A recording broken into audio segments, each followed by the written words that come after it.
రాజు అయితే ఇంట్లో ఉండి ఫోన్ మాట్లాడుతూ నాకు వీసా కావాలి, నా వైఫ్కి పాస్పోర్ట్ అండ్ వీసా రెండు కావాలి, పాస్పోర్ట్ సైజ్ ఫోటో కూడా కావాలని చెప్పేసి మాట్లాడుతూ ఉంటాడనమాట. ఇంకా ఆ మాటలు అయితే రుద్రాణి చాటుగా వింటుందనమాట. ఇదేంటి పాస్పోర్ట్ వీసా అంటున్నాడు, దేనికోసం ఏంటిది అని చెప్పేసి ఆలోచించి హనీమూన్కి కానీ వెళ్తున్నారా అని చెప్పేసి అనుకొని లేదు ఇంట్లో ఇన్ని సమస్యలు పెట్టుకొని హనీమూన్కి ఎందుకు వెళ్తారులే అని చెప్పేసి ఇంకేదో అయి ఉంటుందని చెప్పేసి రుద్రాణి అయితే అనుకుంటూ ఉంటుందన్నమాట.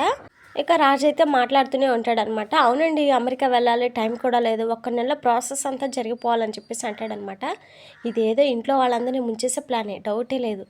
ఇద్దరు తోడు దొంగల్లో ఉన్నదంతా దోచుకొని విదేశాల్లో సెటిల్ అయిపోదాం అనుకుంటున్నారేమో అని చెప్పేసి అనుకొని అక్కడి నుంచి అయితే వెళ్ళిపోతుందనమాట. ఇక కావ్యమో 30 రోజులు ఇంగ్లీష్ ఎలా నేర్చుకోవాలో బుక్ చదువుతూ ప్రాక్టీస్ చేస్తూ ఉంటుంది.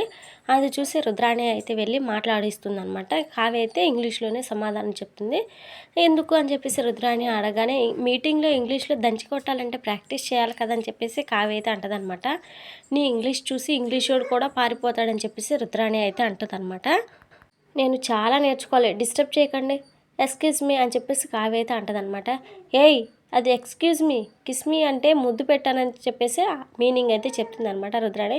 చీచి, ఎంత బతికి మీతో ముద్దు పెట్టించుకుంటానా, తప్పుకోండి వెళ్ళండి అని చెప్పేసి కావ్య అయితే అంటది. కన్ఫామ్ వీళ్ళిద్దరూ ఆస్తులు మొత్తం డాలర్స్లోకి మార్చేసి అమెరికా వెళ్ళిపోవడానికి స్కెచ్ చేస్తున్నారు. వీరి ప్లాన్ నాకు తెలిసిపోయినట్టు కాకుండా వేరేలా బయట పెట్టాలి, వీరి ఇంగ్లీష్ వ్యవహారం తీస్తా అని చెప్పేసి రుద్రాణి అయితే వెళ్ళిపోతుంది అనమాట. ఇక అదే వెళ్ళి ధాన్యలక్ష్మికి చెప్పాలని చెప్పేసి అనగానే ధాన్యలక్ష్మి అయితే రుద్రాణి అయితే అస్సలు పట్టించుకోదన్నమాట. ఇక వెంటనే రుద్రాణి ఇంట్లో కుంపటి పెట్టినా నీతో వేరే కుంపటి పెట్టించిన నీకోసమే కదా అని చెప్పేసి ధాన్యలక్ష్మితో అంటదనమాట. అమాయకురాల్లా మాట్లాడుకో, నీ గురించి నాకు బాగా తెలుసు, నా ముందు నాటకాలు ఎందుకు అని చెప్పేసి ధాన్యలక్ష్మి అయితే అంటది. నువ్వు షాక్ అయ్యే వార్తను నా చెవులారే విని కన్ఫర్మ్ చేసుకుని మరీ వచ్చాను, ఆస్తిని కరిగించి అమెరికా డాలర్స్ చేస్తున్నారని చెప్పేసి రాజు కావ్య మాట్లాడింది అంతా ధనలక్ష్మికి అయితే చెప్తుందనమాట రుద్రాణి. వాళ్ళు ఏం మాట్లాడారో కానీ నీకు కావాల్సింది అనుకుంటావు, అది నాకు చెప్తే అందరి ముందు నేను వెళ్ళి వాగుతాను, దాంతో అందరి ముందు నేను వెర్రి బాగులదాన్ని అవుతానని చెప్పేసి ధనలక్ష్మి అయితే అంటదనమాట. నా మాటలు నమ్మకపోయినా సరే కానీ వాళ్ళు అమెరికా వెళ్ళడం ఆపితే వాళ్ళే బయటపడతారు కదా అని చెప్పేసి రుద్రాణి అయితే అంటదనమాట. నేను స్వార్థపరురాల్లాగా బయటపడాలనుకోవట్లేదు, వాళ్ళు 3 నెలలు టైం అడిగారు కదా, అప్పుడు నిజాలు చెప్పకపోతే అప్పుడు చూద్దాం, నేను నమ్ముకుంటే న్యాయం జరుగుతుందా, అందుకే 3 నెలలు ఆగాలని ఫిక్స్ అయ్యా, నన్ను రెచ్చగొట్టే ప్రయత్నం చెక్కని చెప్పేసి ధాన్యలక్ష్మి అయితే ఇక వెళ్ళిపోతుందన్నమాట. దీన్ని అస్త్రంలా వాడాలనుకున్న ప్రతిసారి నాకే గాయాలవుతున్నాయి, దీన్ని నమ్ముకొని లాభం లేదు, నేనే ఏదో ఒకటి చేసి బయట పెట్టాలని చెప్పేసి రుద్రాణి అయితే అనుకుంటుంది అనమాట. ఇక తర్వాత రాజ్కి అయితే పాస్పోర్ట్ కోసం డాక్యుమెంట్స్ కలెక్ట్ చేసేందుకు సతీష్ అనే వ్యక్తి అయితే కాల్ చేస్తాడు. ఇక రాజు అయితే నేను బయటికి వెళ్తున్నాను అని చెప్పేసి అడ్రస్ అయితే ఇచ్చి కలెక్ట్ చేసుకో అని చెప్పేసి చెప్తాడనమాట. ఆఫీసులో కలెక్ట్ చేసుకోమని చెప్తే అయిపోయేది కదా అని చెప్పేసి కావ్య అనగానే నేను నా వేలం పాటలో వచ్చిన డబ్బును ట్రాన్స్ఫర్ చేయడానికి క్లయింట్స్ వస్తున్నారు, అతను మనీ సెండ్ చేయగానే బ్యాంకుకి వెళ్ళి కట్టాలని చెప్పేసి రాజు అయితే అంటాడు. మరి పాస్పోర్ట్ అతనికి ఏమైనా డౌట్స్ వస్తే అని కావ్య అనగానే మీ అక్క స్వప్న ఉంది కదా అతను చెప్తుంది అని చెప్పేసి రాజు అయితే అంటాడనమాట. ఇది మీ అక్కకి ఇచ్చేయని చెప్పేసి ఫైల్ అయితే ఇస్తాడు రాజు. ఇక కావ్య అయితే ఫైల్ ఇచ్చి అందులో డాక్యుమెంట్స్ కూడా ఇచ్చేసి కావ్యకైతే చెప్తుందనమాట. దేనికోసం అని చెప్పేసి స్వప్న అడగగానే తెలుసుకున్నా ఏం చేయలేవు, డాక్యుమెంట్స్ ఇచ్చే చాలని చెప్పేసి కావ్య చెప్పేసి వెళ్తుందనమాట. ఇంకా రుద్రాణి వచ్చేసి స్వప్న చేతిలో ఉన్న ఫైల్ అయితే లాక్కుంటుంది. చూసిస్తానని చెప్పేసి రుద్రాణి అనగానే స్వప్న లాక్కొని నేను నీకు ఇవ్వను, చిన్న విషయం దొరికితేనే జీవితాలు తలకిందులు చేసే రకం నువ్వు, నీకు ఇవ్వనని చెప్పేసి స్వప్న అయితే వెళ్ళిపోతుందనమాట. కాసేపట్లో అతనైతే వస్తాడు, వాడితో అన్ని విషయాలు మాట్లాడతానుగా అని చెప్పేసి రుద్రాణి అయితే అనుకుంటుంది.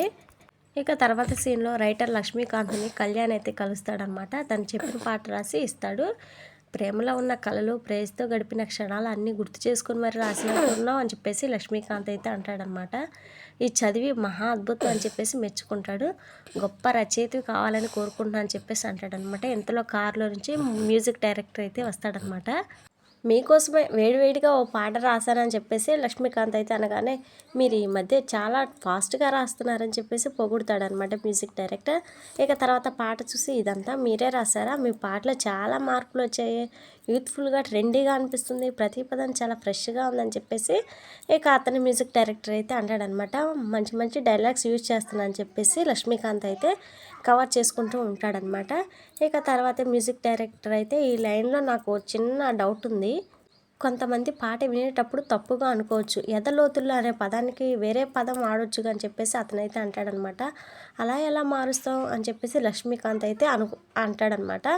ప్రేమ అనేది మనసుకు సంబంధించింది కానీ శరీరానికి సంబంధించింది కాదు కదా అని చెప్పేసి మ్యూజిక్ డైరెక్టర్ అయితే అంటాడనమాట.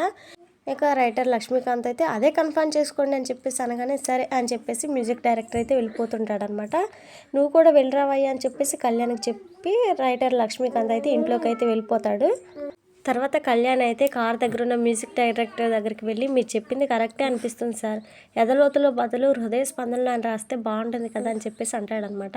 ఈ పదం చాలా బాగుంది, నీలో చాలా విషయం ఉంది, ఈ పాట రాసింది నువ్వే అని నాకు తెలుసు, 10 ఏళ్ళుగా ఆయన చూస్తున్నా, ఆయన ఎలా రాస్తాడో నాకు తెలియదా, పాట చాలా బాగుంది, త్వరలోనే మనం కలిసి పనిచేద్దాం, గొప్ప రచయిత అవుతావు, ఆల్ ది బెస్ట్ అని చెప్పేసి కళ్యాణ్కి అయితే షేక్ హ్యాండ్ ఇచ్చి మ్యూజిక్ డైరెక్టర్ అయితే ఇక వెళ్ళిపోతాడనమాట. ఇక కళ్యాణ్ అయితే చాలా హ్యాపీగా ఫీల్ అవుతాడు. ఇక తర్వాత సీన్లో అయితే రాజ్ కావ్య అయితే కార్లో వెళ్తూ ఉంటారనమాట. కావ్య అయితే ఇంగ్లీష్ ప్రాక్టీస్ చేస్తూ ఉంటుంది. ఇంకా తర్వాత నేను ఇంగ్లీష్లో సామెతలు చెప్తాను, మీరు తెలుగులో చెప్పండి అని చెప్పేసి కావ్య అనగానే నాకే ఇంగ్లీష్ టెస్ట్ పెడతావు అని చెప్పేసి రాజు అయితే అంటాడనమాట. కావ్య చెప్పే సామెతలు విని రాజు అయితే షాక్ అయిపోతాడనమాట. ఇంతలోనే ఎస్ఐ నుంచి ఫోన్ అయితే వస్తుంది. ఇక కాల్చి పారిపోయిన అతను బైక్ వెరిఫై చేస్తే ఫేక్ అని తెలిసింది.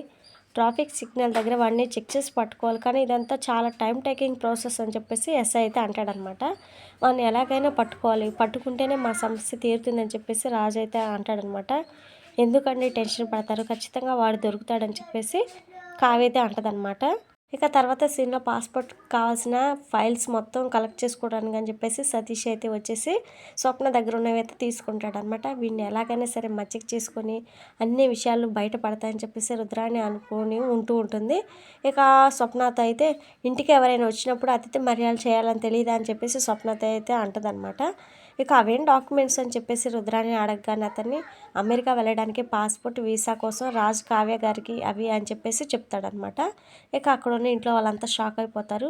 అన్నీ క్లియర్గా ఉన్నాయని చెప్పేసి సతీష్ అయితే వెళ్ళిపోతాడనమాట. ఇక రుద్రాణి అయితే దానలక్ష్మిని రెచ్చగొడుతూ ఉంటుంది. ఆస్తులు తాకట్టు పెట్టి అప్పులు చేసి రాజ్ కావ్య అమెరికా వెళ్ళి సెటిల్ అవ్వాలని చెప్పేసి అనుకుంటున్నారని చెప్పేసి రుద్రాణి అయితే చెప్తుందనమాట. ఇక దాంతో సుభాష్ అయితే బాగా కోప్పడుతూ ఉంటారు. మీరు మీ కొడుకు కోడలు సెటిల్ అయితే చాలు, అంతేగాని అని చెప్పేసి రుద్రాణి అయితే అంటదనమాట. 24 గంటలు నీకు చిచ్చు పెట్టడమే కావాలా అని చెప్పేసి అపర్ణాదేవి కూడా తిడుతుంది.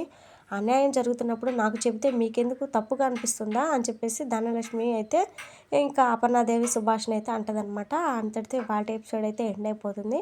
ఇక నెక్స్ట్ ఏం జరగబోతుంది ఏంటి అనేది మిస్ అవ్వకుండా తెలుసుకోవాలనుకుంటే మన ఛానల్ని వెంటనే సబ్స్క్రైబ్ చేసి పక్కన ఉన్న బెల్ బటన్ని క్లిక్ చేయండి. Thank you friends.